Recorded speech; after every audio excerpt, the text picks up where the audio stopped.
Ndugu zangu, mafuta ya Krisma yanatumika katika sakramenti ya ubatizo, katika sakramenti ya kipaimara, yanatumika katika sakramenti ya daraja, kumweka padri, kumpaka padri viganjani anapopadrishwa, na askofu utosini anapowekwa wakfu kuwa askofu.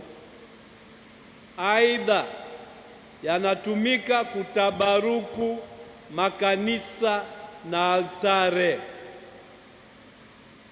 Msiende kuyatumia kihovyo hovyo kwa namna ambayo ni ya mzaha.